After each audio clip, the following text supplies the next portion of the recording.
नाज़रीन, अवामी न्यूज़ में ख़बरनि जो सिलसिलो जारी है। इन वक्त असीं तव्हांखे सखर खां ख़बर ॾींदा हलूं त सुबुह सिपाही, मंझंदि जो ASP, शाम जो क्वार्टर गार्ड, कॾहिं कॾहिं ख़ुशी में जोश में ईअं भी थींदो है।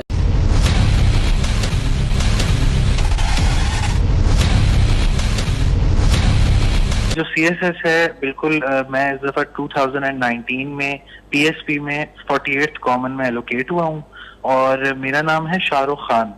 बाय कास्ट मैं शेख हूँ और मेरे वालिद साहब फौज में हैं।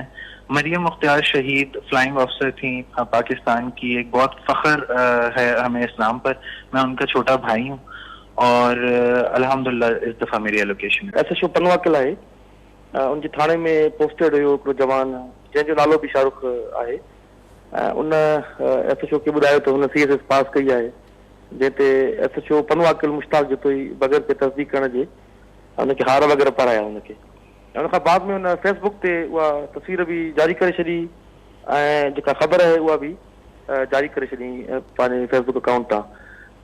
बहरहाल जीअं ई मीडिया ते नशर थियण शुरू थी त जेको असल कैंडिडेट हुयो शाहरुख शेख उहो भी राब्ते में अची वियो ऐं असां हिन जी इंक्वायरी करणु शुरू कईसीं फौरी तौर ते, जंहिंमें इहा ॻाल्हि साम्हूं आई त जेका क्लेम जवान जी हुई उहा बिल्कुलु ग़लति हुई, फेक हुई ऐं हिन में मूं SHO खे फौरी तौर ते हटाए भी छॾियो आहे।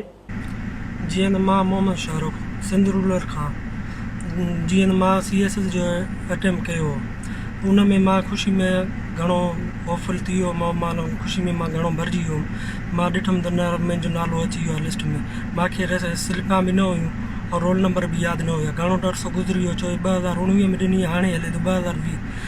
मां इन लाइ माज़रत खान आहियां। हो भी सिंध जो आहे मोहम्मद शाहरुख खान, उहो भी सिंध रूरल जो आहे। मां ॿई हिकु ई नाला आहिनि। हाणे मां उन में थोरो डाउट में हुयुमि।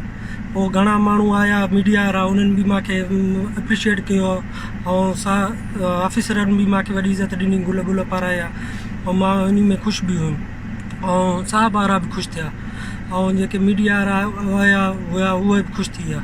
मां इन शइ लाइ कतई तयारु न हुयुमि त मां माण्हुनि जे बरगलायां ऐं उन्हनि जी ग़लति फहमी में विझां। मां ख़ुशी में बसि इहे शयूं ॾिठियूं ऐं शेयर कयूं। वधीक ख़बरनि ऐं तफ़सील जे लाइ विज़िट कयो असांजी वेबसाइट awamiNewsHD.com ऐं ॾिसंदा रहो अवामी न्यूज़ HD।